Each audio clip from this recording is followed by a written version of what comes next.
Perang Tondano terjadi pada tahun 1808 sampai 1809 yang melibatkan orang Minahasa di Sulawesi Utara dan pemerintahan kolonial Belanda.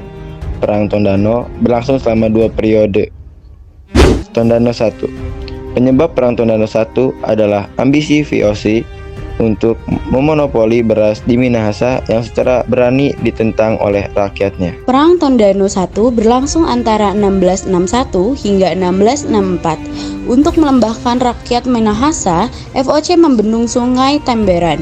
Akibatnya, aliran sungai meluap hingga membanjiri pemukiman penduduk.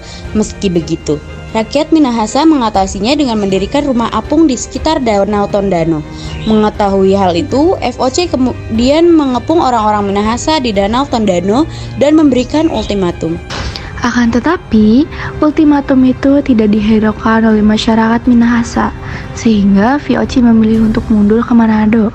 Setelah itu, keadaan masyarakat Minahasa semakin sulit. Pasalnya, hasil pertanian penduduk menjadi menumpuk karena tidak ada pembeli. Terpaksa masyarakat Minahasa menjalin kerjasama dengan VOC agar hasil pertaniannya dapat terjual. Tondano II. Perang Tondano II dilatar belakangi oleh kebijakan Gubernur Denles yang mendapat mandat untuk mempertahankan Jawa dari serangan Inggris. Denles pun merekrut pasukan dari pribumi. Ternyata orang-orang Minahasa tidak setuju dengan program Denles tersebut. Maka dari itu tidak ada pilihan lain untuk menyerang selain kembali membendung sungai Temberan. Pada 23 Oktober 1808, pertempuran mulai berkobar dan Belanda berhasil menerobos pertahanan rakyat Minahasa. Serangan pun terus dilakukan baik di darat maupun air, hingga kampung Minahasa seperti tidak ada kehidupan lagi. Dalam perkembangannya, strategi Belanda untuk membendung sungai Tamberan justru menjadi senjata makan tuan.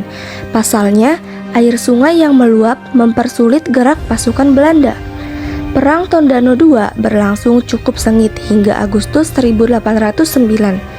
Dalam suasana kepenatan dan kekurangan makanan, mulai ada kelompok pejuang yang memihak Belanda.